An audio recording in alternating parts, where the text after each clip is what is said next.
कैसी मदद चाहते हो और कैसा लीडर चाहते हो? क्या तुमने उससे बेहतर भी लीडर देखा? जब भी तुम्हारे बीच में कोई आया तुमने उस पर एक ही इल्जाम लगाया, क्या ओवैसी पहला एजेंट है? क्या उसे ओवैसी पहला दलाल है? क्या ओवैसी पहला वोट कटवा है? नहीं। पिछले 72 सालों में जब भी किसी ने मिल्लत का परचम उठाया है तुमने उस पर यही आरोप लगाया है, यही इल्जाम लगाया है। सुलेमान सेठ आए महाराष्ट्र से, तुमने क्या कहा था उनको? जब गुलाम महमूद बनात वाला आए तुमने क्या कहा था उनको? जब सैयद सहाबुद्दीन आए तुमने क्या से नवाजा था लफ्जों से उनको? अभी तुम्हारी पीस पार्टी है, तुमने क्या कहा उसको? उलमा काउंसिल आई, क्या कहा उसको? मुस्लिम लीग आई, क्या कहा उसको? मुस्लिम मजलिस आई, क्या कहा उसको? मसावात आई, क्या कहा उसको? कभी तुमने वोट दिया? कभी नहीं दिया। लेकिन तुम इस बात पे सबसे आगे हो कि वो तो दलाल है, वो तो फलाना है, वो तो ढिमकाना है। क्यों? ऐसा क्यों? कभी सोचा है तुमने? शुक्ला जी आ जाए वो वोट कटवा नहीं है, मिश्रा जी आ जाए वोट कटवा नहीं है, यादव जी आ जाए वोट कटवा नहीं है, कुशवाहा जी आ जाए वोट कटवा नहीं है। लेकिन अगर ओवैसी आएगा तो वो वोट काटेगा। कभी सोचा है? कभी दिमाग से अपने सोचा है ऐसा क्यों है? इस देश के अंदर 5093 पार्टियां हैं, वो वोट नहीं काटेगी। लेकिन अगर ओवैसी आएगा तो वोट कटेगा। कभी सोचा है तुमने ये साजिशें कौन कर रहा है? तुम जानते हो तुम्हारा मुकाबला किनसे? जिनसे तुम्हारा मुकाबला है वो बहुत जीनियस लोग हैं, बहुत ब्रिलियंट लोग हैं। आरएसएस को तुम कभी नहीं पार पा पाओगे। 100 साल भी अगर तुम पढ़ोगे तुम आरएसएस को नहीं छू पाओगे। उनके प्रोपेगेंडो में, उनकी मक्कारियों में, उनके बोहतानों में तुम कभी उनको नहीं पकड़ पाओगे। अगर तुम उनसे जीतना चाहते हो तो एक ही तुम्हारे पास हथियार है और वो है ईमान का हथियार। ईमान की ताकत से तुम उनसे लड़ सकते हो, मक्कारी में उनसे नहीं जीत पाओगे। जलसे को बाज़ाब्ता तौर पर रविश से चलाने के लिए आपके सामने, आपके दरमियान की ऐसी अजीम शान शख्सियत जो इल्म का गहवारा है, कानपुर में दुनिया खिदाफत में, उस शख्स को किसी तारुफ की जरूरत नहीं है, वो किसी तारुफ का मोहताज नहीं है। मैं आपके सामने दावत सुखन पेश कर रहा हूं और आवाज दे रहा हूं साबिक कॉरपोरेटर और मजलिस के साबिक नगर अध्यक्ष आली जनाब मोहतरम हाजी यूसुफ मंसूरी साहब से मेरी गुजारिश है कि वो आए और स्टेज पर अपने कलेमात से अवामुन्नास को फैज़याब करें। तालियों से उनका इस्तकबाल करें जनाब हाजी यूसुफ मंसूरी साहब।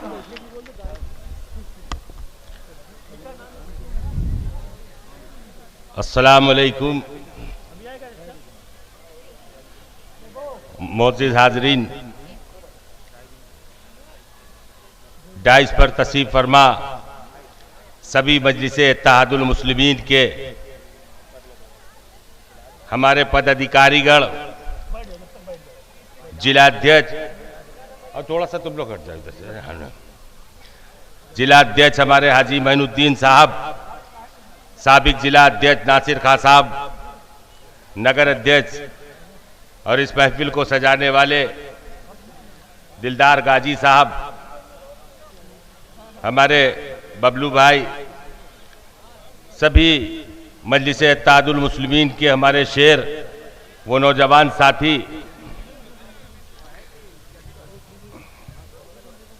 आसमां जलती जमीन पर नहीं आने वाला, आसमां जलती जमीन पर नहीं आने वाला, अब कोई और पैगंबर नहीं आने वाला। आसमां जलती जमीन पर नहीं आने वाला, अब कोई और पैगंबर नहीं आने वाला। और प्यास कहती है कि चलो रेत निचोड़ी जाए, प्यास कहती है कि चलो रेत निचोड़ी जाए। अपने हिस्से में समंदर नहीं आने वाला, अपने हिस्से में समंदर नहीं आने वाला। और अपने काबे की हिफाजत तुम्हें खुद करनी होगी, अपने काबे की हिफाजत तुम्हें खुद करनी होगी। अब अबाबीलों का लश्कर नहीं आने वाला, अब अबाबीलों का लश्कर नहीं आने वाला। और तू पुकारेगा तो ऐ सहने हरम आएंगे, तू पुकारेगा तो ऐ सहने हरम आएंगे, अब अवावीलों के अंदाज में हम आएंगे और लेके आएंगे हम हाथों में सदाकत के अलम, लेके आएंगे हम हाथों में सदाकत के अलम। ये अलग बात है कि तादाद में कम आएंगे, ये अलग बात है कि तादाद में कम आएंगे। और रेत पर अपने लहू से हमें लिखनी है गजल, रेत पर अपने लहू से हमें लिखनी है गजल, अपने हिस्से में कहां लाओ कलम आएंगे। रेत पर अपने लहू से हमें लिखनी है गजल, अपने हिस्से में कहां लाओ कलम आएंगे। और आई जाएगा कोई मर्द इब्राहिम सिफत, आई जाएगा कोई मर्द इब्राहिम सिफत, जब भी अल्लाह के घर में ये सनम आएंगे, जब भी अल्लाह के घर में ये सनम आएंगे। तुम यही तो कहते थे कि हमारा कोई लीडर नहीं, तुम यही तो कहते थे कि हमारा कोई कायद नहीं, तुम यही तो कहते थे हमारा कोई रहबर नहीं, हमारी कोई कयादत करने वाला नहीं। और कैसा कायद चाहिए और कैसी कयादत चाहिए और कैसा लीडर चाहिए? एक ऐसा लीडर तुम्हारे बीच में अल्लाह रब्बुल इज्जत ने भेजा कि जो पाक दामन है, पाक सीरत है, पाक सूरत है। क्या ऐसा भी लीडर तुमने कभी देखा है, कभी सुना है, जो बावजू रहता हो 24 घंटे मंच पे भी अगर रहता है तो बावजू रहता है? ऐसा लीडर तुम्हारे बीच में आया। अब किसकी जरूरत है, अब किसका इंतजार है? क्या तुम मुंतजिर हो कि कोई आसमान से फरिश्ता आएगा? क्या तुम मुंतजिर हो कि कोई जादू की छड़ी होगी कि तुम्हारे हालात बदल जाएंगे? याद रखो, अगर तुम इस चक्कर में हो, अगर तुम ऐसा सोचते हो कि अल्लाह की नुसरत आ जाएगी, अल्लाह की मदद आ जाएगी, अल्लाह की मदद उसी के लिए है जो अपनी मदद आप करता है, जो अपनी मदद आप नहीं करता अल्लाह भी उसकी मदद नहीं करता। तुम्हें खड़ा होना होगा, तुम्हें उठना होगा, तुम्हें जागना होगा। जब तक कि तुम नहीं जागोगे, नहीं खड़े होगे, नहीं जद्दोजहद करोगे, कोई अल्लाह की मदद नहीं आने वाली। कैसी मदद चाहते हो और कैसा लीडर चाहते हो? क्या तुमने उससे बेहतर भी लीडर देखा? जब भी तुम्हारे बीच में कोई आया तुमने उस पर एक ही इल्जाम लगाया, क्या ओवैसी पहला एजेंट है? क्या उसे ओवैसी पहला दलाल है? क्या ओवैसी पहला वोट कटवा है? नहीं।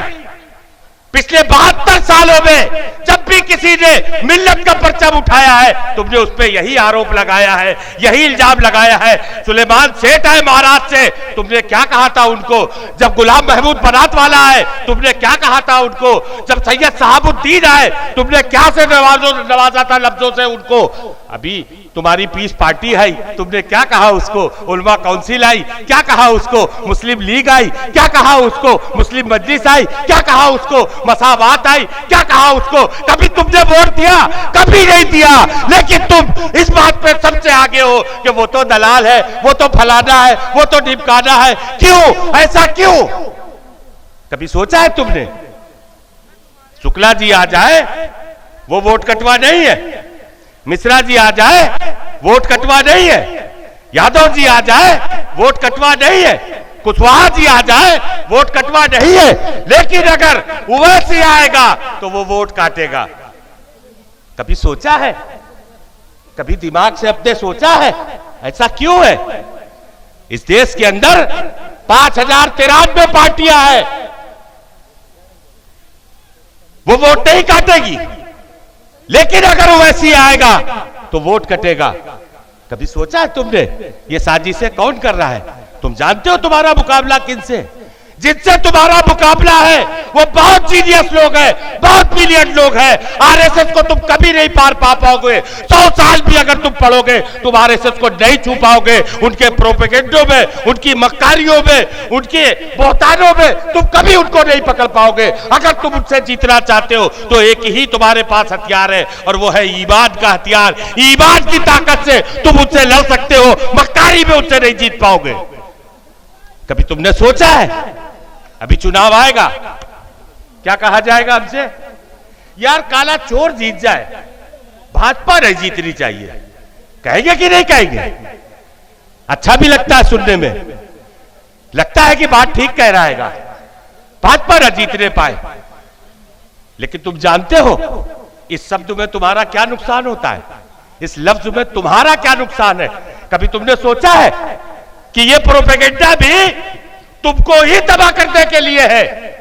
कभी इस बात को तुम्हारे ख्वाबों में नहीं आया होगा कि इसमें वाला क्या प्रोपेगेंडा है। अगर एक आदमी हमसे ये कह रहा है कि भाजपा न जीतने पाए, अभी चुनाव आएगा, थोड़ा सा पीछे हटो, हमें थोड़ा डिस्टर्ब होती है। जब तुमसे कोई कहता है कि भाजपा न जीतने पाए, आप भाजपा को हराने में लग जाते हो। कौन सा ऐसा थर्मामीटर है तुम्हारे पास जो तुम लगा के देख लो कि फलाना जीत रहा है? कोई थर्मामीटर नहीं है। हमने देखा, मेरी नजर में असलम भाई चुनाव जीत रहे हैं, हमने असलम भाई को वोट दे दिया। आपकी नजर में वसीम भाई चुनाव जीत रहे थे, आपने वसीम भाई को वोट दे दिया। आपकी नजर में इलियास भाई चुनाव जीत रहे थे, आपने इलियास भाई को वोट दे दिया। 4 वोट थे, वो भी 4 जगह बढ़ गए, तुम खत्म हो गए। ये साजिश है कि जब तुमसे कहा जाएगा कि तुम्हें भाजपा को हराना है, सबसे पहले तुम हार जाओगे, क्योंकि जो हराने के लिए वोट डालता है वो कभी नहीं जीत सकता, वो कभी नहीं जीत सकता। तुमने कभी सोचा है?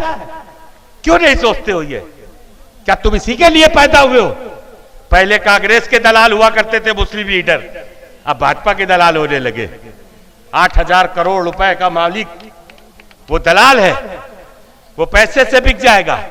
जिसके सर पे जो टोपी है उस पे भी नालैने मुबारक बनी है, जो साल के 6 बार आका सल्लल्लाहु अलैहि वसल्लम के रोजे पे पड़ा रोता रहता है, जो मंच पे बैठता है जितनी देर खामोशी से कुरान का विर्द करता रहता हैगा, जो मंच पे डाइट पे खड़ा होता हैगा, बावजू हो के खड़ा होता हैगा, वो शख्स तुम्हारे लिए दलाल है, वो शख्स तुम्हारे लिए गद्दार है, वो शख्स तुम्हारे लिए एजेंट है।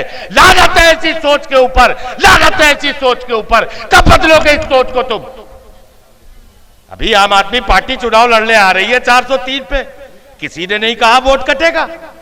बहुजन समाज पार्टी 300-403 पे लड़ेगी, किसी ने नहीं कहा कि वोट कटेगा। समाजवादी पार्टी 403 पे लड़ेगी, किसी ने नहीं कहा वोट कटेगा। कांग्रेस पार्टी लड़ेगी, किसी ने नहीं कहा वोट कटेगा। लेकिन अगर ओवैसी आ गया तो वोट कट जाएगा, वोट बढ़ जाएगा। क्यों बढ़ जाएगा? ना बढ़ जाएगा? किसका वोट बढ़ जाएगा? हमसे कहा जाता है कि भाजपा न जीतने पाए। कभी सोचा है तुमने? किससे कहा जा रहा है कि भाजपा न जीतने पाए? हमसे। एक मुसलमान ही तो है जो भाजपा को वोट नहीं देता और उसी से कहा जाता है भाजपा न जीतने पाए। कभी तुमने शुक्ला जी से क्यों नहीं कहा कि भाजपा न जीतने पाए? कभी यादव जी से क्यों नहीं कहा कि भाजपा न जीतने पाए? कुशवाहा जी से क्यों नहीं कहा कि भाजपा न जीतने पाए? पाल साहब से क्यों नहीं कहा कि भाजपा न जीतने पाए? दलितों से क्यों नहीं कहा कि भाजपा न जीतने पाए? जो लोग भाजपा को वोट देकर जिताते हैं उससे तुमने कभी नहीं कहा, और जो कौम कभी भाजपा को वोट नहीं देती है उससे कहा जाता है भाजपा न जीतने पाए। ये कैसी पॉलिसी है? ये कैसी साजिश है? ये कैसे तुम्हारे खिलाफ पड़यंत्र है? कभी तुमने सोचा है? कभी नहीं सोचोगे, खुदा की कसम कभी नहीं सोचोगे। जब तक के चाय के होटलों पे बैठ के तुम ईमानों की बातें करते रहोगे, ऐसे ही बर्बाद रहोगे। क्योंकि ईमानों में जो तुम्हारे मुकद्दरों के फैसले होते हैं वो तुम्हारे नुमाइंदगी की बुनियाद पर रोके जा सकते हैं, तुम्हारे चाय पीने से नहीं रोके जा सकते। एक चाय पी, सरकार बना दी, दूसरी चाय में गिरा दी। कभी सोचा है तुमने? उत्तर प्रदेश जैसा सूबा, 24 करोड़ की पॉपुलेशन, 20% मुसलमान, यानी समथिंग 5 करोड़ मुसलमान।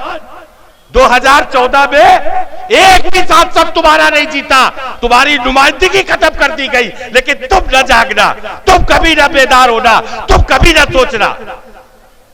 और अगर इस बातों को कहा जो यूसुफ मंसूरी ने तुमसे कही, तो कहने लगे क्या यार बेवकूफी की बात करते हो, हम 20% है, वो 80% है, भला कैसे उनसे मुकाबला हो सकता है? खुदा की कसम, मेरे आका सल्लल्लाहु अलैहि वसल्लम ने अगर ये सोच लिया होता, 313 लेके निकले थे, हजारों का लश्कर सामने था, खुदा की कसम आज इस्लाम न फैलता अगर यही बात मेरे आका ने सोच ली होती। हमने 830 साल हुकूमत करी इस मुल्क के अंदर। क्या हम यहाँ बहुसंख्यक थे? क्या हम यहाँ अक्सीरियत में थे? हमने 800 साल स्पेन में हुकूमत करी, क्या हम अक्सीरियत में थे? क्या हम बहुसंख्यक थे? नहीं, हम वहां भी अकलियत में थे, यहाँ भी अकलियत में है, और आज भी अकलियत में। अकलियतों से कभी ना कोई जंग जीती हारी जाती है, अकलियत होने की बुनियाद पर ना कभी चुनाव हारा जा सकता है। क्योंकि जब चुनाव की बेला में आओगे तो ये गणित बदल जाता है। उत्तर प्रदेश के अंदर सबसे बड़ा वोट बैंक किसी का नहीं, यादव 9%, सत्ता में भागीदार ही नहीं, मालिक बना बैठा है। 3% पाल अपनी हिस्सेदारी मांग रहा है, 2% वाले अपनी हिस्सेदारी, अपनी नुमाइंदगी मांग रहे हैं, और 20% वाले दरी बिछा रहे हैं, कुर्सियां बिछा रहे हैं, गुलामी कर रहे हैं। याद रखो, गुलामी में भीख मिलती है, साझेदारी कभी नहीं मिलती है, कभी हक नहीं मिलता है। तुमको भीख तो मिल सकती है, लेकिन तुम्हें हक नहीं मिल सकता। हमने कब कहा कि हम यहां प्रधानमंत्री बन जाएंगे? हमने कब कहा कि हमारी सरकार बन जाएगी? हमने कब कहा कि हमारा यहां मुख्यमंत्री बन जाएगा? क्या ऐसा कभी हमने कहा? क्या ओवैसी ने कभी कहा कि हम यहां अपनी सरकार बना लेंगे? बताओ, अपने दिनों पे हाथ धर के कहा कभी? नहीं। हमारी लड़ाई क्या है? हमारी लड़ाई अपने हक की लड़ाई है, अपने हुकूक की लड़ाई है। हम 20% है, हम 14% है, हम 16% है, हमें 16% का हिस्सा चाहिए, हमें और कुछ नहीं चाहिए, हमें किसी का हक नहीं चाहिए, सिर्फ 14% का हमें अपना हिस्सा चाहिए, 16% का हिस्सा चाहिए। हम और क्या चाहते हैं तुमसे? आज हमसे कहा जाता है कि भाजपा को हराना, क्यों तुम इस हालत के जिम्मेदार क्या भाजपा को मानते हो? क्या तुम्हारी इस हालत की जिम्मेदार भारतीय जनता पार्टी है? जस्टिस राजेश सच्चर कमेटी की रिपोर्ट यह कहती है कि हिंदुस्तान का मुसलमान दलितों से ज्यादा बदतर स्थिति में पहुंच चुका है। इन दलितों से ज्यादा बदतर स्थिति में पहुंचाने वाले कौन था? कौन है वो लोग जिम्मेदार जिन्होंने तुमको इस हाल तक पहुंचा दिया? क्या भारतीय जनता पार्टी है? हमसे कहा जाता है कि आप भाजपा की विरोध नहीं करते हैं, बाकी सबका करते हैं। मैंने कहा, खुदा की कसम, जिस दिन हम भाजपा को वोट देंगे उस दिन भाजपा का भी विरोध करेंगे। हमने तो जिनको वोट दिया था, हमारा सवाल भी उन्हीं से आएगा, हमारी उम्मीदें भी उन्हीं से आएगी, हमारी शिकायतें भी उन्हीं से आएगी। हमारी शिकायत उन्हीं लोगों से है जिन्होंने आस्तीन में सांप बन के हमको डसा है। अंधेरों को निकाला जा रहा है मगर घर से उजाला जा रहा है, अंधेरों को निकाला जा रहा है मगर घर से उजाला जा रहा है। जो डस लेते हैं अपने मोहसिनों को, उन्हीं सांपों को पाला जा रहा है, उन्हीं सांपों को पाला जा रहा। कब जागोगे? कब बेदार होगे? कब तुम्हारी नींद टूटेगी? अल्लाह के वास्ते जाग जाओ। कैसा मसीहा चाहिए तुम्हें? कैसा लीडर चाहिए तुम्हें? क्या चाहते हो?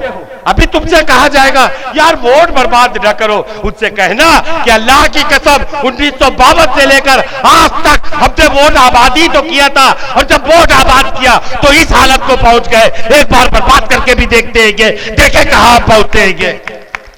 क्यों नहीं कहते हो तुम? क्यों नहीं कहते हो? किसका डर है तुम्हें? क्या तुम्हें यकीन नहीं कि मेरी जिंदगी मौत का मालिक मेरा परवरदिगार है? क्या तुम्हें मौत पर यकीन नहीं रहा? क्या तुम मौत से डर गए? क्या तुम सारी जिंदगी इस दुनिया में रहने के लिए आए हो?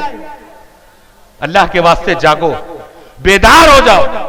वो मसीहा तुम्हारे बीच में आया है, तुम्हारी दुआएं तुम्हारी आए, तुम्हारे उदासों ने अल्लाह के दिल में अल्लाह को रह फरमाने पे मजबूर कर दिया। अल्लाह ने तुम्हारे बीच में एक ऐसा मसीहा भेज दिया है जो अपनी राजशाही जिंदगी को छोड़कर आज करिया गली गली घूमता फिर रहा है। क्या कहता है कि हम यहाँ मुख्यमंत्री बनने नहीं आए, हम लीडर नहीं बनने आए, हम तुम्हें लीडर बनाने आएंगे, हम तुम्हें हिस्सेदार बनाने आएंगे। हम चाहते हैं कि तुम अपनी क़यादत पैदा करो, हम चाहते हैं कि तुम इसके हिस्सेदार बन के इस मुल्क के अंदर रहो। तुम यहाँ के 2 नंबर के शहरी नहीं हो, पूरे हकूक तुम्हारे हैं। ये संविधान बराबर का हक तुम्हें देता है, हक है, एक एक इंच इस मुल्क की जमीन पे तुम्हारा हक है। और क्या कहता है वो तुमसे? और क्या चाहता है वो तुमसे? कुछ चाहता है? अच्छा बताओ, आज अगर ये नौबत आ जाए कि सरकार बनेगी यहां, तो क्या मुख्यमंत्री ओवैसी साहब बनेंगे? भैया मान जाओ, आ जाओ। क्या कभी तुमने सोचा है बनेंगे? नहीं, कभी नहीं कहा उन्होंने कि मैं मुख्यमंत्री बनूंगा। आप हजरात बैठे, मेहमान हमारे आ गए, मंच पे आ रहे हैं, आप सामने से देखे। आप लोग सब लोग तशरीफ रखे। अभी शौकत भाई आए, अभी ओवैसी साहब नहीं आए। हमारे प्रदेश अध्यक्ष आली जनाब हाजी शौकत अली साहब तशरीफ ले आए हैं। आप सब लोग अपनी जगह पे बैठे।